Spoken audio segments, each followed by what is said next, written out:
Recording is on. Começou, gente. Antes da Marlene, então, começar o encontro, vou reforçar que vocês façam os momentos de reflexão, não só os momentos de reflexão, como todas as atividades, para fazer o teste final. Você só vai poder fazê-lo, abrir ele, quando todas as atividades obrigatórias forem preenchidas, respondidas, abertas. Então, façam, por favor. E até para que vocês venham para os encontros já com o material lido, com os vídeos assistidos, a gente consegue acompanhar e o número assim ainda é baixo de quem está conseguindo vir para a aula fazendo as leituras, sabe? Então a gente vai reforçar todos os dias, quando for necessário. Qualquer dúvida vocês já sabem, é só vocês chamarem lá no WhatsApp, colocar no fórum de dúvidas, não estou conseguindo acessar, tal, não está aparecendo a setinha lá que eu já concluí a atividade. Vocês chamem e a gente vai tentando resolver, tá?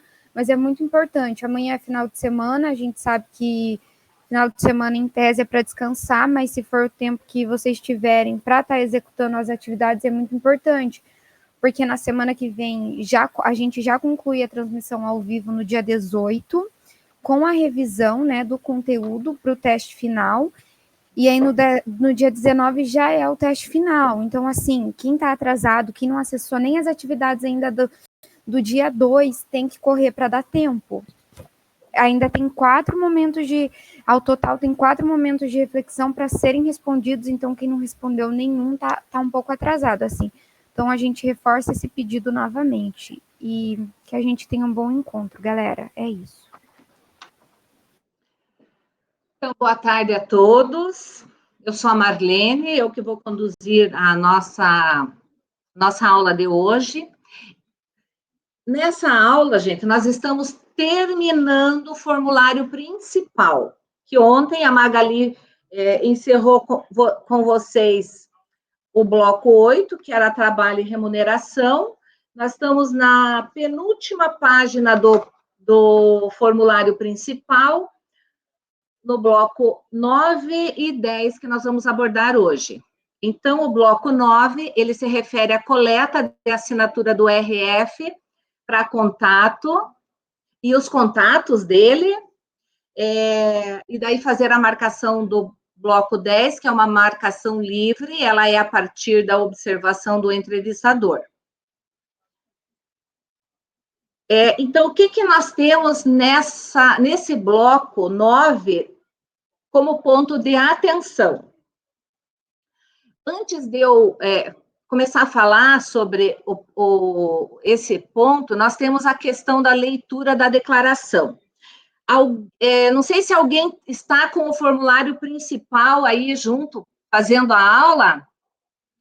Se tiver alguém que esteja com o formulário e quiser ler a declaração, poderia ler para nós essa declaração.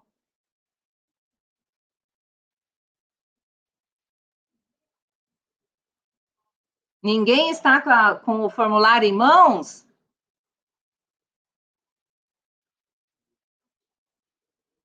Então, eu vou ler, porque muitas das vezes a gente faz a entrevista e a gente nem se atenta para essa declaração, e essa declaração ela é bem importante, inclusive para o usuário que estiver fazendo o cadastro, que seja analfabeto, que tenha pouca leitura, é bem importante a gente ler para ele.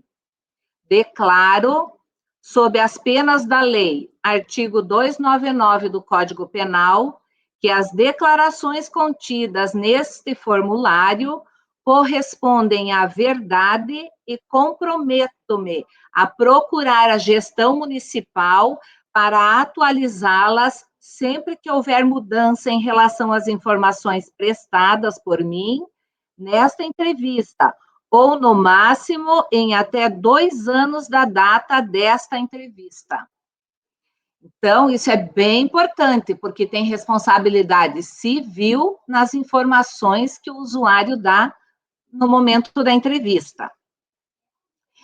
E o ponto 9.01 é bem importante, a questão dos telefones, do e-mail, você anotar ali se ele não tem telefone, se ele não quer declarar o telefone, qual que é o tipo de telefone, né? Se é celular, se é do trabalho, se é residencial, se é um telefone para recado. E em relação à assinatura, é bem importante que se ele souber assinar, ele vai assinar. Então, se ele não souber assinar, você vai colocar, né, arrogo, que essa é a palavra que a gente coloca para quem não é alfabetizado. E às vezes tem alguns que não são alfabetizados, mas sabem escrever o nome. Mas se ele não souber, tem que colocar essa palavra ali no local da assinatura. Então, o bloco 9 é um bloco simples, ele só precisa coletar, né, essas assinaturas. E por que é importante a gente anotar de forma legível? Quando você vai fazer no próprio formulário, no sistema não vai ter problema, mas é bem importante você conferir se o telefone que você anotou está correto. Caso esse usuário tenha e-mail, seja próprio ou para recado, você conferir e anotar corretamente. Porque o formulário, ele é um documento que a gestão pode utilizar, seja no CRAS, para fazer a visita para essa família, para fazer um contato nesse período de pandemia. E se ele estiver errado, anotado errado por uma distração nossa, vai prejudicar o trabalho, assim, né, de todos que vão precisar atender essa família. Aí no bloco 10, é onde o entrevistador, pelas observações que ele vai fazer durante a entrevista, principalmente quando ele for preencher o bloco 4, que no formulário principal, bloco 4, você vai poder anotar até 6 pessoas, né? Pegar os dados de até 6 pessoas. E é no bloco da 8 de trabalho e remuneração que a gente vai observar se tem algum componente da família que exerce alguma atividade, se ele for menor de 16 anos. E isso é a partir da observação do entrevistador. Caso ele perceba, ele vai registrar no campo onde tem o número de ordem, porque daí você vai olhar o número da ordem que você preencheu lá na identificação da pessoa, se é o 01, 02, 03, e vai escrever o nome da criança. Isso se você, né, observou pelas respostas do RF ou pela própria conversa dele ali. E o que é importante, né? Que se houver essa identificação, é bem importante quem for o gestor do cadastro, né, conversar com a coordenação do CRAS, porque vai ser preciso essa família vai precisar de algum tipo de acompanhamento para se verificar qual é a situação dela, né? Que vulnerabilidade ela está vivendo para que ela possa ser atendida por alguma política da assistência social ou ser encaminhada para uma outra política pública. O que é importante? Pode ser que essa situação, né, ao longo de um tempo, mude, mas a alteração aqui no cadastro, lembrem-se sempre, só é feita na presença do RF. Então, se precisar atualizar esse registro, o RF tem que estar presente.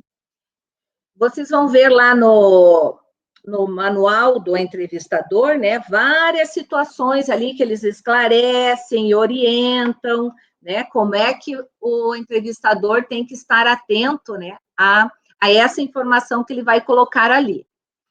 Nós já vamos entrar um pouquinho dentro dessa questão aí do conceito do trabalho a partir do momento de reflexão que vocês fizeram.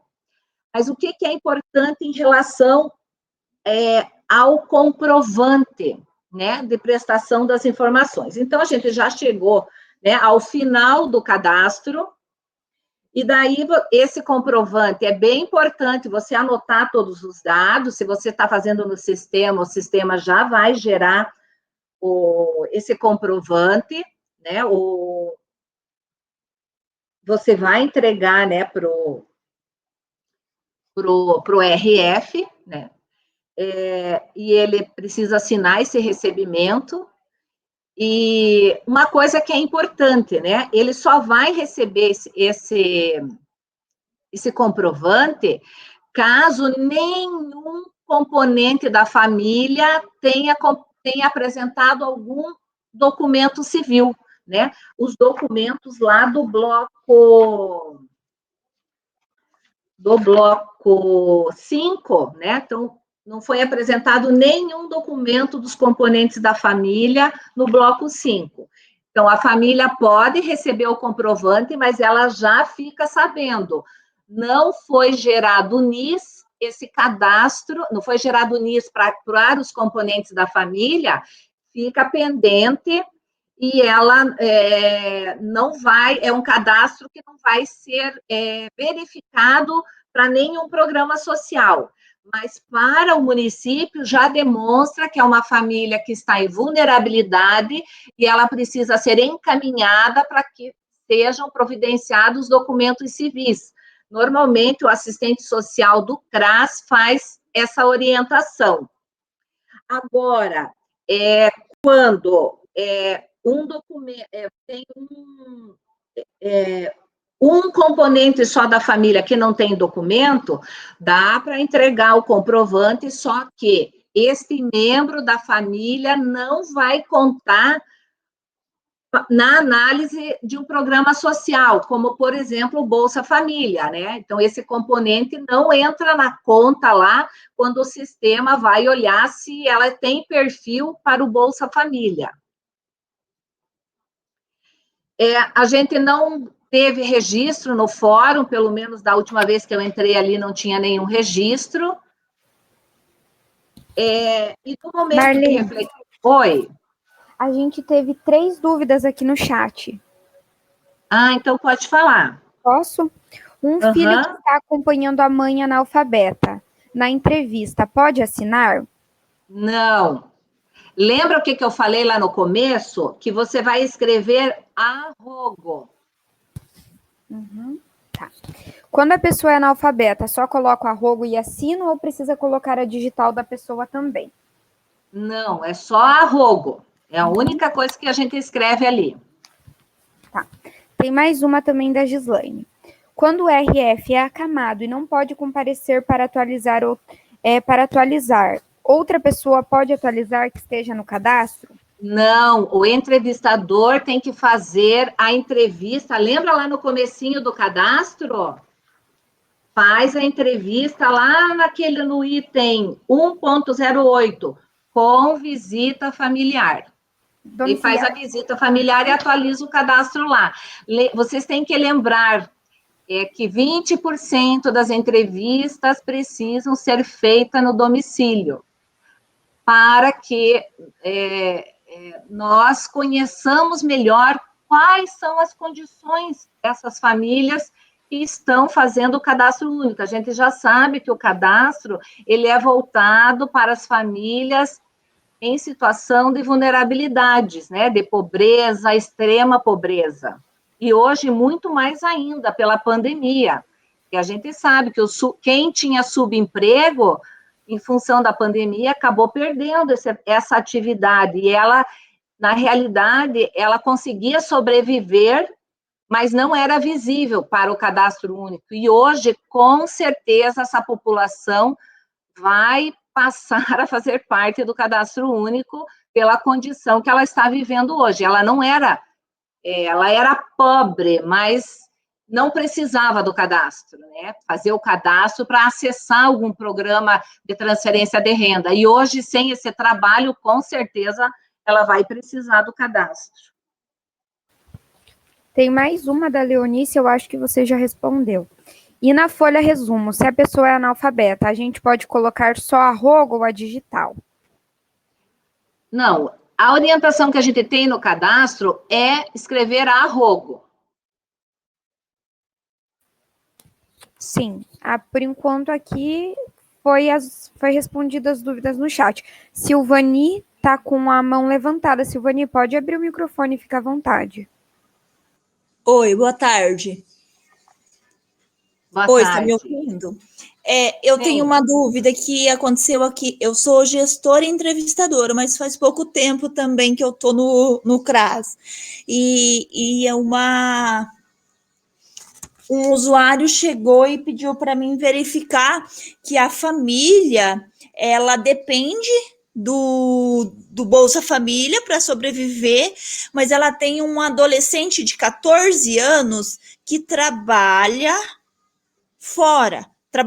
na verdade. Só que o Conselho Tutelar descobriu e impediu ele a trabalhar.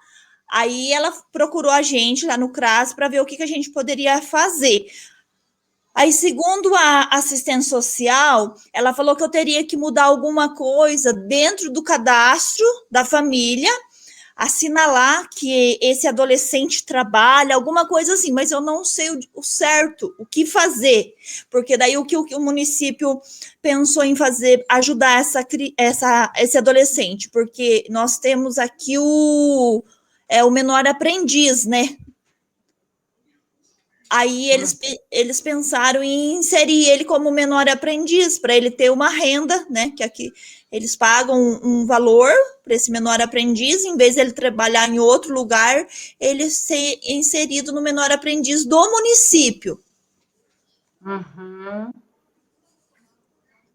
Só que Então, são várias coisas que você está trazendo, ó.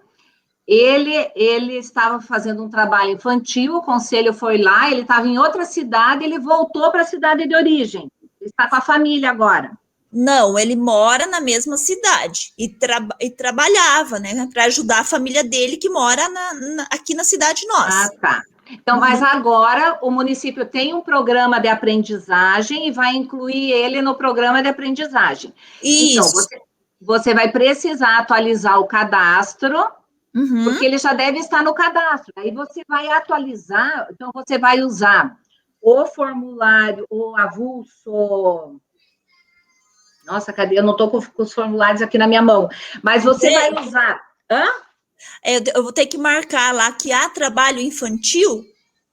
Não, ele não está mais trabalhando infantil. Porque você está me dizendo que ele estava e agora ele não está mais, né? Isso, não, agora ele vai só participar. Isso, então, você vai ter que fazer, né, vai ter que fazer um avulso 2 para atualizar os dados dele agora, porque veja como é que você preencheu lá, o que ele não tinha trabalho na época, como é que está o cadastro? Você tem que olhar isso e atualizar, porque você vai ver que lá na parte de remuneração, você vai assinalar que ele é aprendiz. Eu acho que depois que ele... Estão me ouvindo? Sim, Depois que ele for inserido no programa, você tem que solicitar que a família venha para atualizar ele como um aprendiz. E como nós vimos na aula de ontem, a renda de aprendiz vai entrar, sim, lá no campo de renda. De renda, isso. Mas, assim, mesmo na situação que a Marlene vai entrar agora de trabalho infantil, para atualizar o cadastro só é possível com a presença do RF. Ah, sim. E daí, eu não preciso, então, aqui, como ele vai ser inserido no menor aprendiz, eu não tenho necessidade de marcar que ele está fazendo um trabalho, né, aqui no infantil aqui, né? Não. Se ele ainda estivesse, por exemplo, você recebeu a notícia que o Conselho Tutelar identificou, aí você poderia até, e a ARF estivesse na tua presença, você poderia anotar. Você está me dizendo que você recebeu uma informação. Lembra, nós não podemos anotar nada no cadastro da pessoa se ela não estiver presente. A gente só faz isso na presença do RF. Entendi, E se caso essa renda do menor aprendiz, eu não sei o certo quantos que talvez pode interferir para o cancelamento ou bloqueio do Bolsa Família? Bom, não sei te dizer. Esse não é o nosso papel como entrevistador. Como entrevistador, nós temos que fazer a entrevista e registrar todas as informações da família. E daí, se ela não vai depender do como é que o sistema tem vamos dizer assim, o cálculo lá que é feito do benefício, se a família tem direito. E normalmente programa de aprendizagem, eles recebem, eu não sei, Magali, é meio salário mínimo ou é um salário mínimo? Eu não lembro agora. Eu não lembro se é meio salário mínimo ou um salário mínimo que eles recebem como aprendiz. E daí ele, como aprendiz, ele está protegido, porque ele tem a carteira assinada, ele tem a garantia de seguro, no caso de ocorrer algum tipo de acidente. Então, essa é a diferença, né, que tem em relação ao trabalho infantil. Ah, sim, entendi. Uhum. Então, tá bom, obrigada.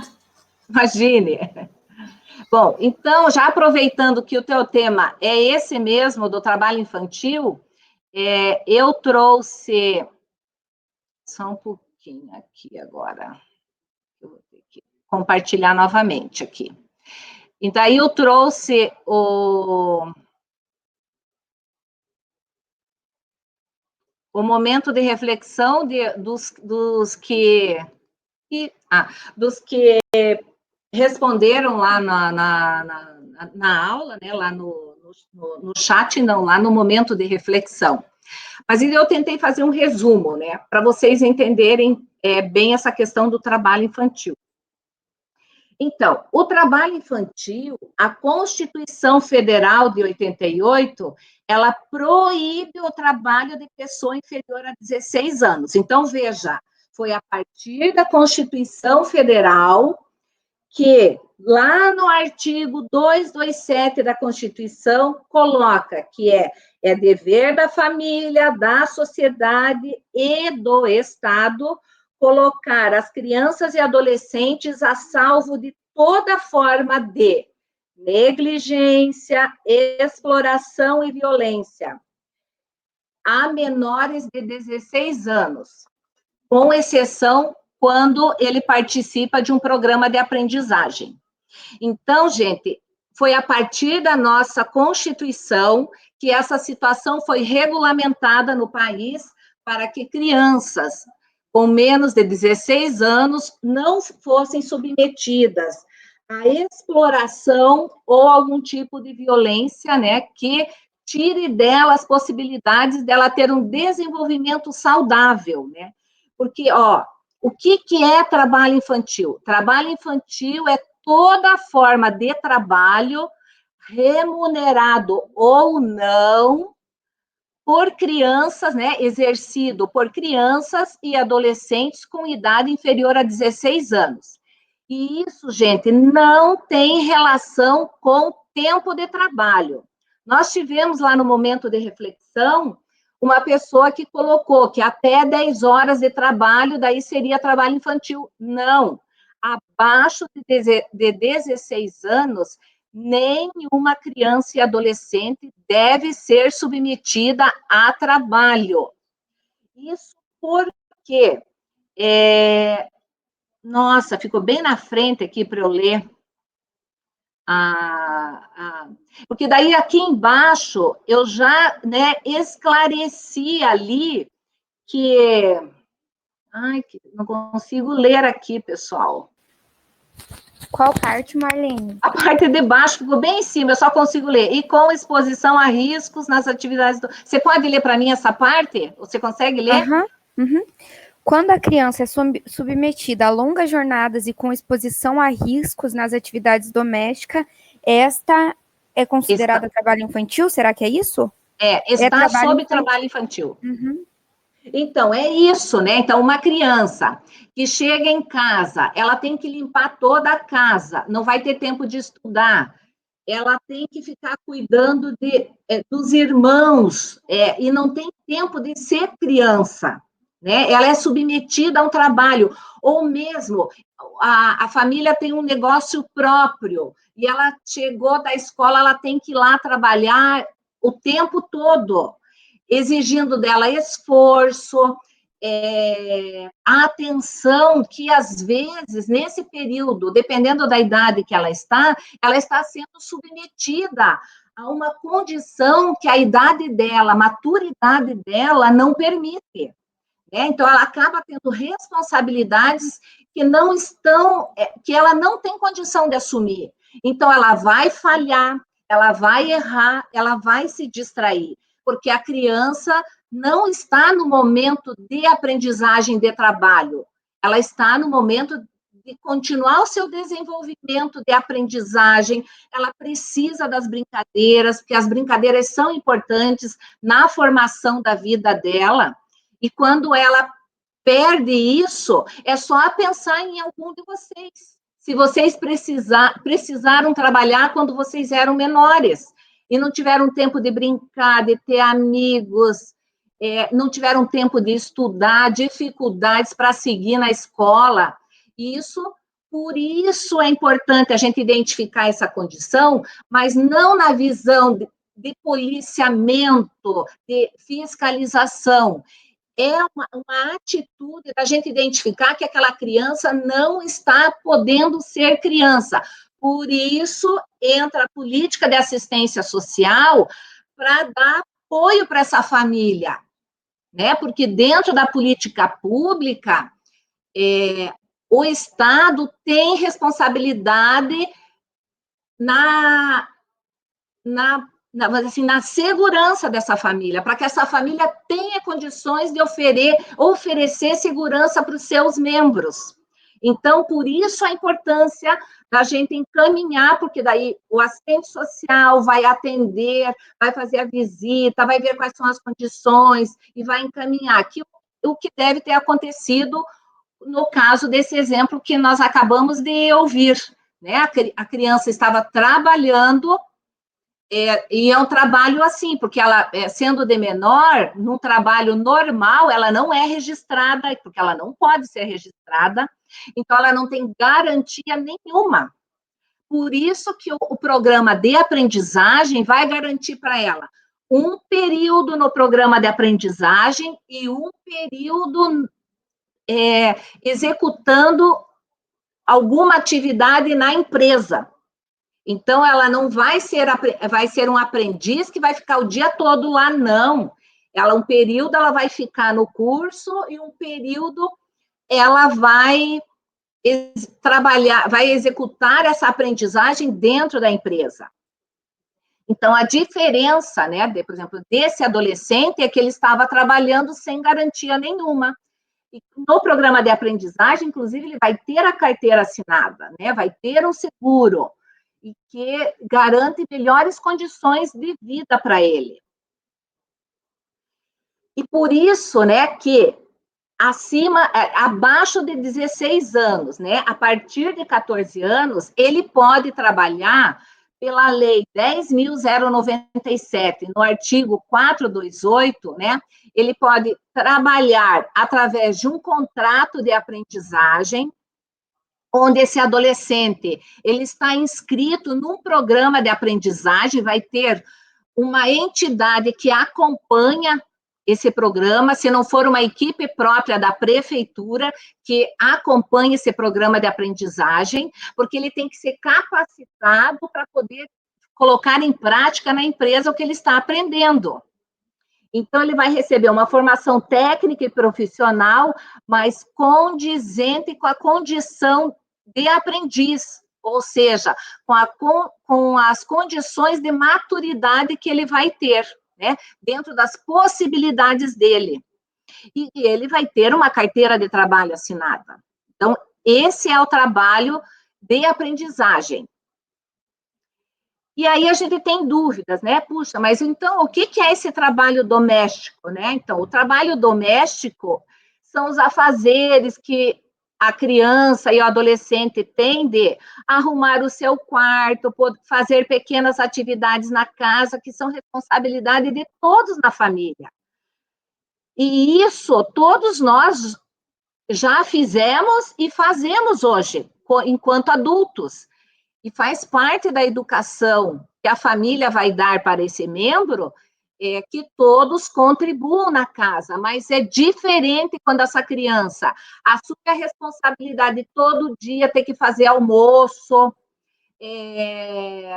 limpar a casa todos os dias e toma o dia todo dela, fazer alguma atividade que coloque em risco ela. Isso é trabalho infantil, principalmente aquele trabalho, como tem lá no nosso manual, que você faz em troca de alimentos, em troca de algum objeto, também, né, você estar na rua pedindo, também é trabalho infantil. Mas nós temos que olhar para o trabalho infantil não como uma forma assim, vou denunciar, como uma visão policialesca, não. A gente tem que olhar que é uma criança que está em vulnerabilidade, e por isso nós temos que acionar as políticas para que ela seja atendida e não continue nessa condição que vai prejudicar o desenvolvimento dela.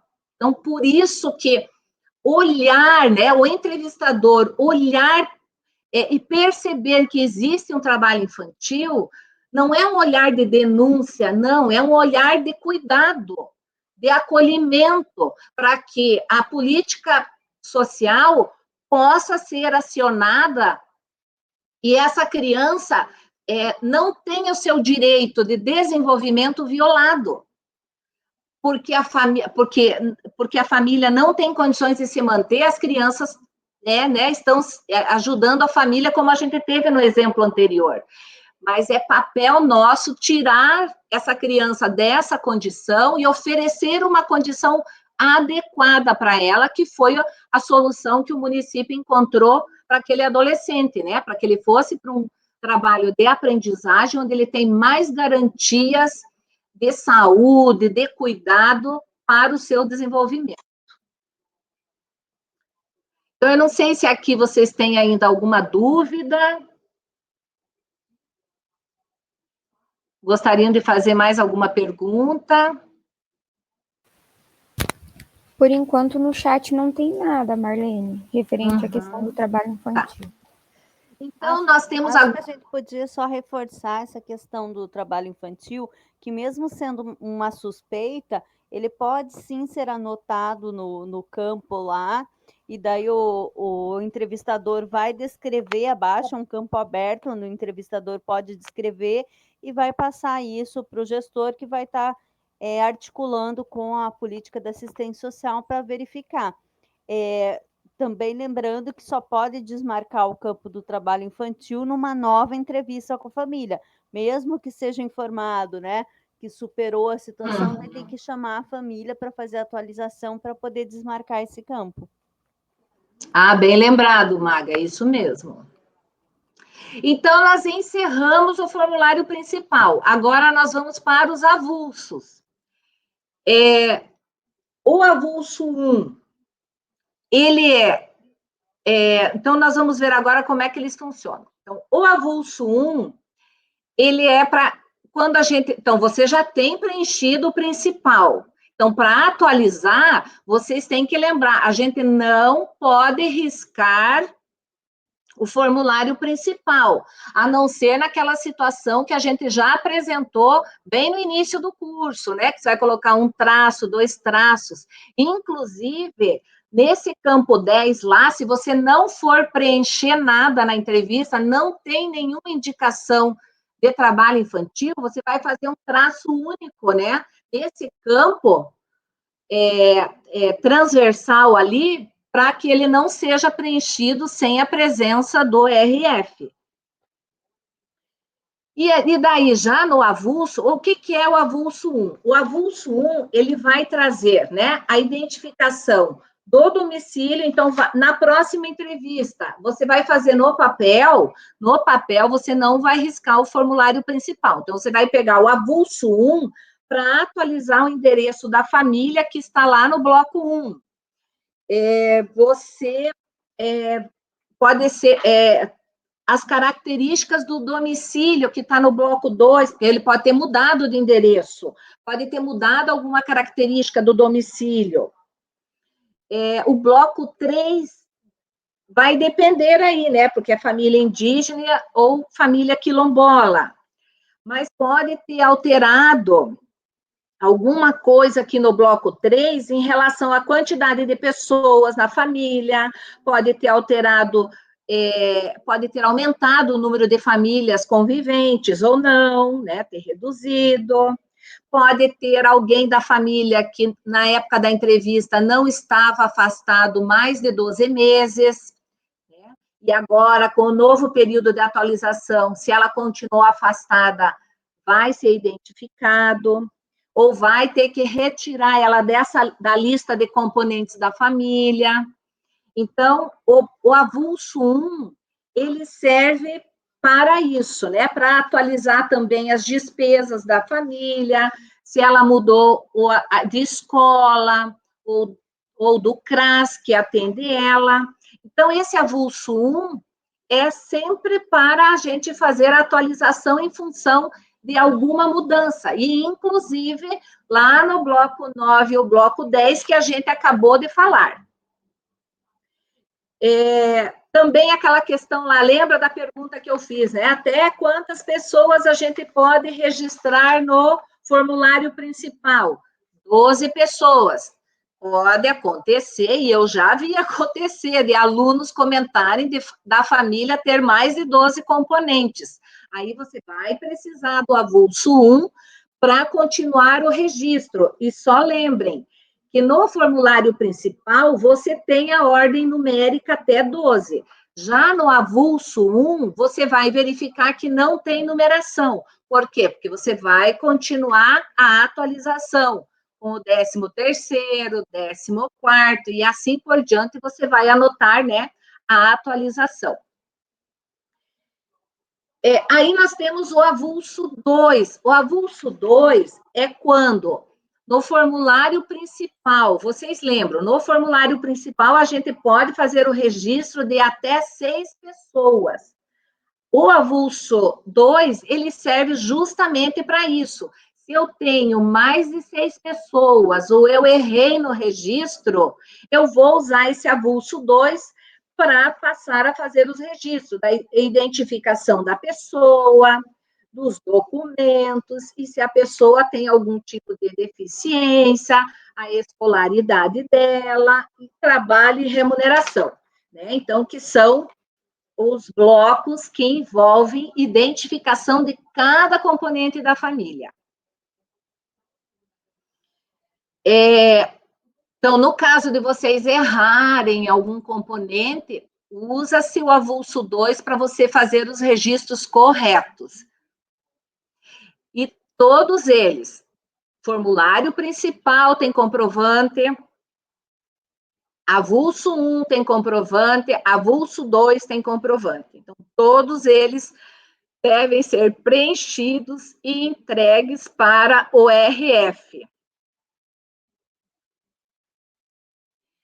E é bem importante, né, a gente checar esses dados, se o endereço que a gente preencheu está correto, se está tudo certinho, lembrando sempre da importância, o endereço, quanto mais completo ele estiver, no caso de uma visita domiciliar, seja do entrevistador ou seja da assistente social, vai facilitar o acesso a essa família. Então, a gente tem que não preencher de qualquer jeito, sempre colocar as informações o mais corretas possíveis nesse cadastro. Bom, então, as informações, né, principais desses dois formulários e o fechamento lá do bloco, do formulário principal, com o bloco 9 e o bloco 10, nós encerramos agora. Não sei se alguém colocou no chat alguma dúvida. Teve uma dúvida aqui da Graciele, mas a Maga já respondeu aqui no chat. Ah, tá. Mais alguém tem alguma dúvida, pessoal? Acho que a gente só reforça a questão de colocar sempre esses avulsos junto com o formulário principal. Então, também a gente identifica no avulso, tem a parte que identifica a família lá, né? Então, tanto o avulso 1 quanto o avulso 2 vai ter a questão do bloco 1 para identificar a que família pertence formulário avulso, mas a importância sempre de estar guardado, arquivado juntamente com o formulário A principal. principal. Se der, grampear junto para não perder, né? Porque se você, no formulário, no avulso 1 e avulso 2, que você deve, pelo menos, registrar o código familiar, né? Que você, esses primeiros dados, né? Você tem que registrar que se não alterou o endereço, por exemplo, no avulso 2, lá você não vai preencher, mas pelo menos o código familiar, ou terminou de fazer e já vai grampear no formulário principal para não correr o risco de extraviar e você não saber de quem é esse avulso, né? É bem importante.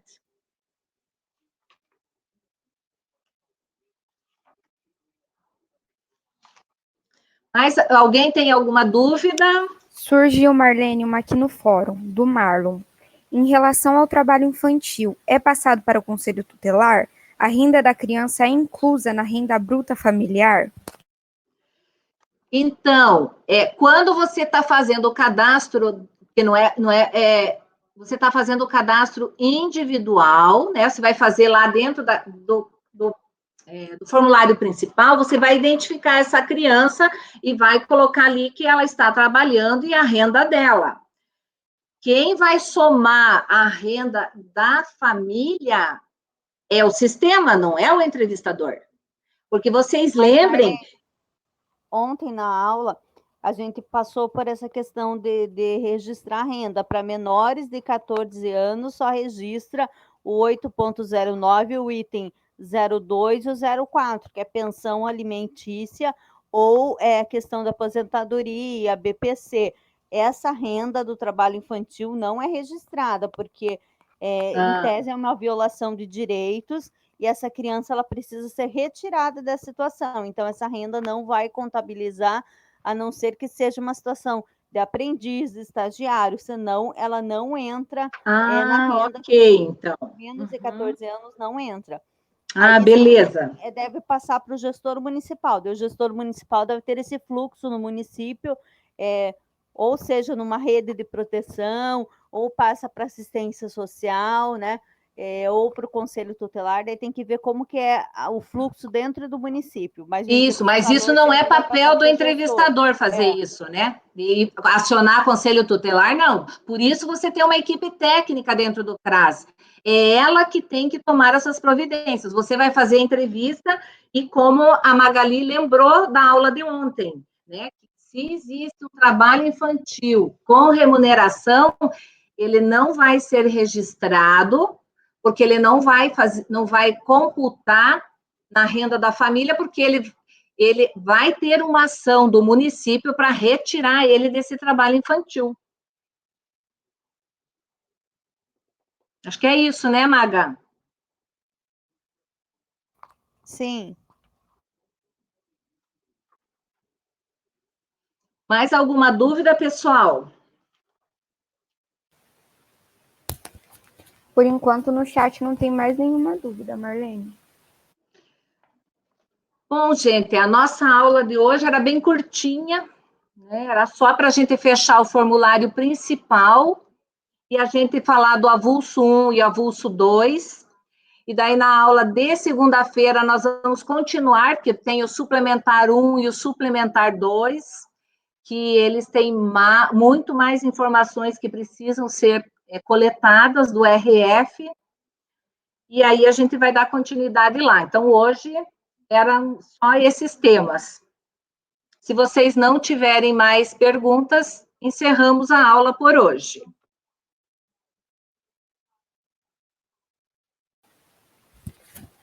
Mais alguma coisa, pessoal? Então, bom final de semana, estudem, façam os momentos de reflexão, os exercícios. É bem importante, gente, para que vocês consigam, até o dia 18, fazer a prova. Porque vocês precisam alcançar a média para certificação. Tá bom, então. Obrigada, Marlene. Eu vou parar a nossa gravação. Bom final de semana a todos.